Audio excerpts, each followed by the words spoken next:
Hello, I'm Mike Beilstein. I prepared this presentation for Pastors for Peace, and I want to share it with you. Just some background on me. I'm a retired chemist. I live in Corvallis, Oregon, and I worked at Oregon State University for 30 years.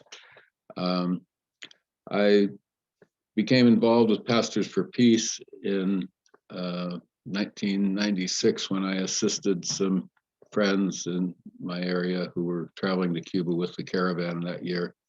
And since 1996, I've worked with Pastors for Peace every year on the caravan. And myself, I first traveled to Cuba in 2006. And then since then, I've visited Cuba 12 times with Pastors for Peace. So I have some on the ground knowledge of Cuba. And I guess I read about Cuba when I have the opportunity. So I'll start screen sharing and start this presentation. I had it up, here it is.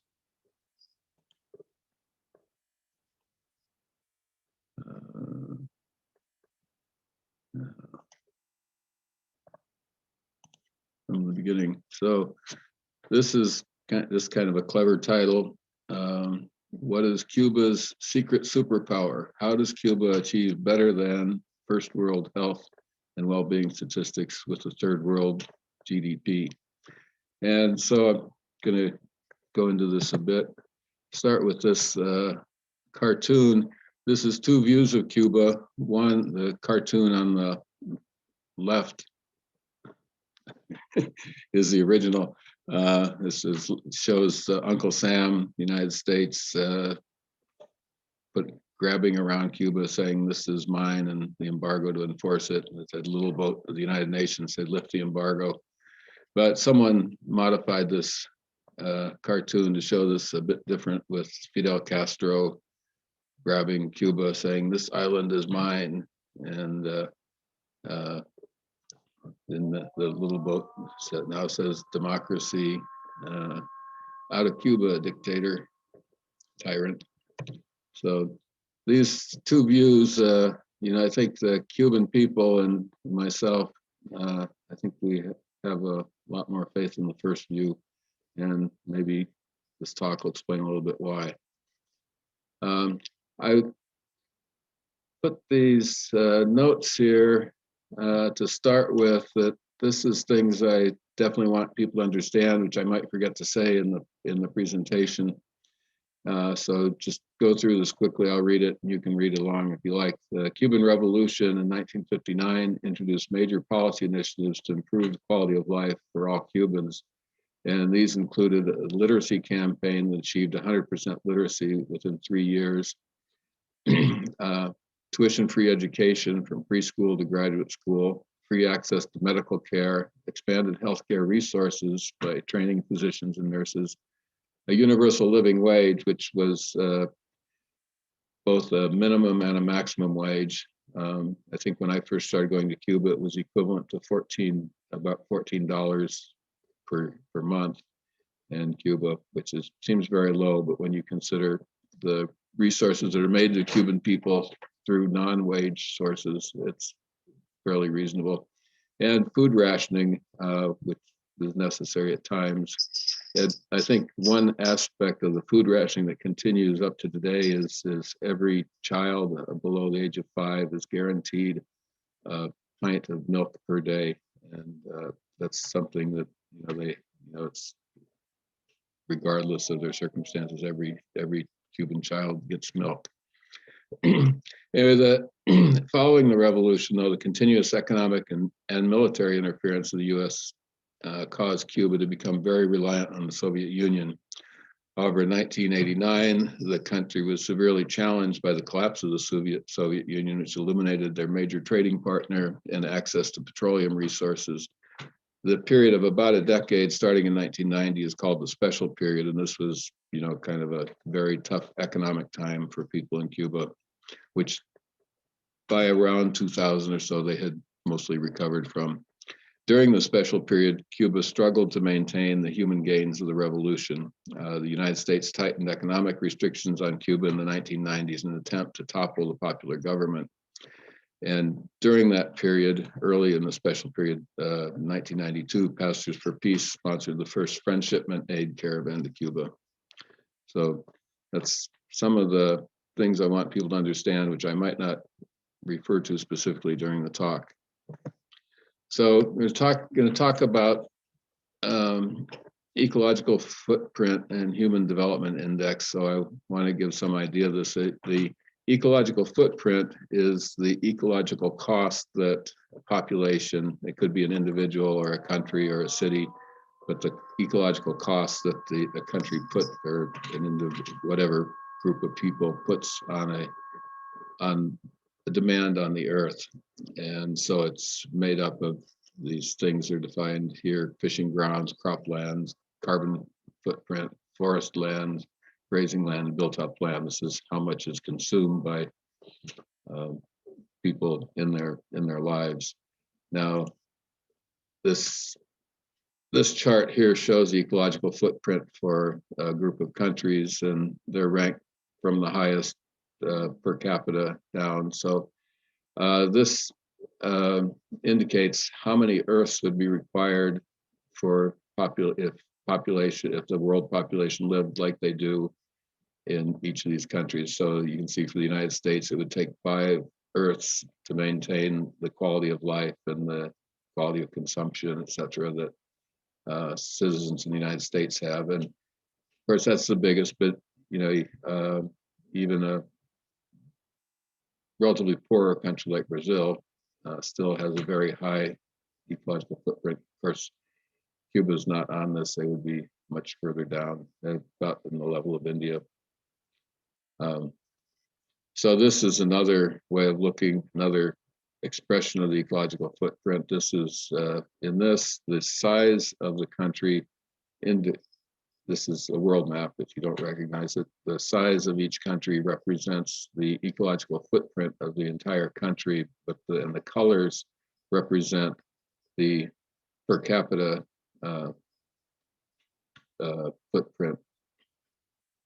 So you can see that Africa is mostly green, sub-Saharan Africa. This is, very low ecological footprint, and it's very small compared to reality well, because overall ecological footprint of Africa is low. Like, so China, which has the largest ecological footprint of any country, is similar in size or bigger than the United States over here, which has a very high footprint per capita.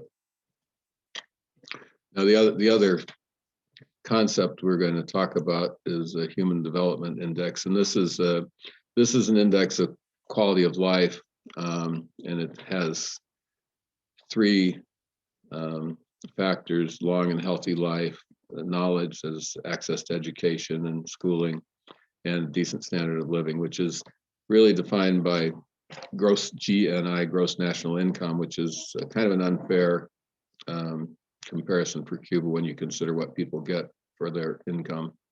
But anyway, these factors are combined to form what's called the Human Development Index, which is an index of quality of life for people. Now, this chart here, this shows kind of the crux of what this talk is about. This compares Human Development Index, which goes along the bottom scale, and the ecological footprint, which is the up-down scale. And so this is by country, and I guess the size of the circles in each case indicates the size of the country. So anyway, you'll see that in general, as human development index rises, as with better quality of life, it requires more resources, and that's a larger ecological footprint. The United States is up here on the far right with maybe the best quality of life, but but also requiring a very high level of inputs. And I guess one of the features on there is this little rectangle here. Now, this rectangle means indicates an area of Human Development Index and resource use in which you meet the minimum criteria for sustainability. That is that, that's you're not overtaxing the resources of the earth, but you're at the same time providing a decent quality of life for people. And you'll notice that the only country that falls within that rectangle is Cuba. So, and that's why the Worldwide Fund for Development, or I got that name right, Worldwide Fund for Development, is pronounced Cuba as the only sustainable economy in the world, the model for sustainable development. Let's show another aspect of this. Now, this is basically the same graph, but the blue lines here indicate the trajectory of countries during the period from 1980 to 2007. And the point in showing this is to show that in general, in that period, 1980 to 2007, there was substantial progress in the world, that the quality of life for most people improved, that all of these lines show that between 1980 and 2007, there was an improvement in the Human Development Index. However, some of these improvements, and this is again the United States here, we've had this tremendous increase in quality of life, but that came at a great ecological cost. Cuba isn't represented on here, but in general, that's, we would like to see all countries, progressing into this sustainable region of the graph. Some statistics on Cuba, and this is from a slide I saw when I visited Cuba in a presentation to Pastors for Peace in 2009. It just shows some of the benefits or the changes due to the revolution. So the revolution occurred at the end of 1959, and then so this is comparing that to the present time. At that time was 2009. So age went from the average age of a typical Cuban went from 24 to 37 because of longer life expectancy. Life expectancy increased from 62 years to 78 years. At the time of the revolution, there were about 1,000 persons per physician, and in 2009, 155 persons per physician. So that's one of the things that Cuba really concentrated on was increasing medical personnel to provide quality service to people. In 1959, the average Cuban had 2 years education, and 2009, 10 years. National budgets comparing this, so education went from 11 pesos to 688 pesos. This is pesos that are approximately equal to dollars, so that the per capita, or the budget went from $11 per person in federal expenditures on education to 688. So basically, it's more than 60-fold increase in education expenditures. Health expenditures, similarly, more than 200 times increase in health expenditures. At the time of the revolution, 50% of Cubans had no electricity, and in 2009, 4% were still without electricity, although since then it's much closer to 100 or 0% without electricity, 100% have electricity. In 1959, 55% of people had no schooling, and in 2009, everyone is going to school. Now, here's some health statistics to show some of these accomplishments. This shows life expectancy in Cuba and the United States. And so the upper line here is the United States, and this one is Cuba. And so you can see that by 1970 or so, Cuba had achieved this measure of quality of life expectancy, basically equivalent to that in the United States. Another kind of health issues, child mortality rate. Again, at the time of this starts for kind of the time of the revolution, so child mortality was fairly high in Cuba compared to the United States, but both Cuba and the United States were falling. But by 2000, Cuba had reached the child mortality levels that are actually better than the United States, and they've continued to be that since then. This is kind of a current topic of information. This is COVID-19 deaths, and I checked this just today from this website, the COVID dashboard. But so these are current as of April 27th, 2021. You'll notice that here's the United States at 1,700 deaths per million population, and Mexico and Brazil are similar. Canada is a little bit better. I'd say that's probably because they have a better healthcare system in the United States, although maybe there's some other factors to play. And Europe, France, Germany, UK, similar numbers. Germany, again, does a little bit better than the other European countries. India, which is in the news lately for a great COVID crisis, they still, even with this crisis, they are still, about, less than 10% of the deaths in India compared to the United States per million population. China, I think there are a lot of deaths in China from COVID, but it's a big population. So this is about 3,000 deaths in China.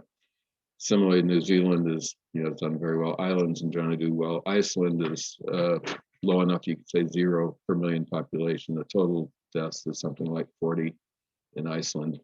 I put these Scandinavian countries here for comparison because it's rather interesting that Norway, Denmark, and Finland have done fairly well with COVID-19. Sweden, pardon me.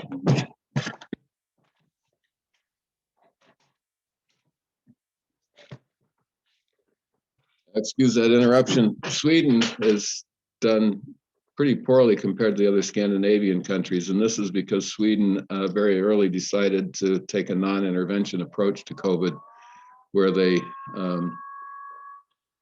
basically tried to achieve herd immunity as rapidly as possible by not stopping the spread of disease. So that's Sweden came out not doing that well. Here's some more statistics on healthcare in Cuba. Cuba, this is the number of physicians per 1,000 people. Cuba is really probably the champion in the world of this for having physicians available to treat people. That's eight physicians per 1,000 people in Cuba, 8.4. You can see comparable to US, Canada, and Mexico are all similar, about less than a third of what they have in Cuba. UK is a little bit higher. European Union is a little bit better. Russia better. China is again low. But this is one of the things that provides for good quality of healthcare in Cuba is that they train plenty of physicians, and they train lots of physicians for other countries in the world, in Africa and Latin America and Asia. So and maybe I'm not going to talk about the Latin American School of Medicine, but you'll probably hear about it other places. Next, this is some energy use statistics. This shows the energy use per person in Cuba over time, starting from 1980. And you'll notice here, there's kind of an inflection starting in 1989-90, where it drops considerably. I'm not sure what this increase here was, but it continued to be pretty low through the early 2000s. And this was definitely the result of the special economic period, the lack of ready access to petroleum products, and the inability to pay for petroleum because of loss of income when they lost their markets in the Eastern Europe in '89. But I first visited Cuba in 2006, which would be right here. It'd be kind of the low point of energy use. And at that time, there didn't seem to be any crisis of energy. It's like people talked about the electric energy crisis of the past, of the recent past. But at that time, it had pretty much recovered, and that it had recovered not because they were producing a lot more electricity, but because the government had sponsored a program of getting efficient appliances, refrigerators, and air conditioning, and cook stoves and rice cookers into the hands of people. So there's been some recovery of Cuban energy use since that low point of 2006, but it has not come back to the same level it was even, before the special economic period. By contrast, we'll show this shows the same data, but here we're comparing it with the United States. So the United States, this is the energy use per person in the United States. And here is Cuba. If you look at this compared to the United States, this is all relatively flat, even though this is, fairly between 1989 and 2006, this is about a 1/3 reduction here, but it looks flat compared to the United States. So I guess this is an example of how Cuba is able to, even with this much lower energy use, they're in many ways they're providing as good or better quality of life for people as in the United States. I wanted to say a little bit about the urban organic agriculture. It's a feature which I've seen every time I visited Cuba. Every city, you see these 2-acre plots in urban areas in which they are growing fresh vegetables. This picture here is from Santa Clara, and you can see there's this high-rise apartment right across the street from the organic garden. And so this garden is producing produce for people living in that high-rise apartment, plus for institutions like hospitals and schools that purchase food from the organic garden. This style of organic garden was developed actually by the military in the 1980s, and it was only during the special period, I think starting about 84, this was brought out, and 94, this was brought out and kind of used in the general population. So every Cuban city, you will find these organic gardens in the middle of the cities like this, and it's become a staple of urban life in Cuba. This is some information on agricultural inputs, and so this is comparing 1989 before the special period, and then 2006 and 2009, during the recovery. And you see in fertilizer use in tons in 1989 was 890,000 tons of fertilizer used in Cuba. Now that's dropped significantly, and it continues to drop, and that's because the Cubans are using natural fertilizer. Similarly, chemical products dropped from 22,000 tons and continues to drop now. In 2009, 560. Diesel used in agriculture also has dropped by about 2/3. And so this is another example. Cuba is finding ways to do agriculture without these inputs. Now, a lot of this was forced on them by the special period, but they responded in a way that they maintained and developed a good agricultural system that was not dependent on fossil fuel inputs. And it's as a result they developed a better quality of life and better quality food. Anyway, this kind of concludes my presentation, but I want to finish with these thoughts that this is my belief that Cuba has achieved a high quality of life for its citizens. That's as evidenced by the Human Development Index, with the minimal use of natural resources. That is, they have a small ecological footprint. And they've done this by concentrating on meeting human needs of all citizens fairly and equitably. And they were able to do this because the government instituted policies to accomplish this, and but also the culture of mutual responsibility was engendered by those government actions. So when you have a government that is acting for the benefit of the people, then people have a sense that they have a responsibility to their government and to their fellow citizens. And so it's really, as title of a film that is very popular here in Corvallis, called How Cuba Survived Peak Oil: The Power of Community. It's really the power of community, of people having the sense of responsibility for their fellow citizens, that was really what we could call Cuba's secret superpower, that allows them to provide a good quality of life without overtaxing the earth. So I think that's the end of my slide presentation. So thank you for listening, and I hope you enjoyed it. Bye.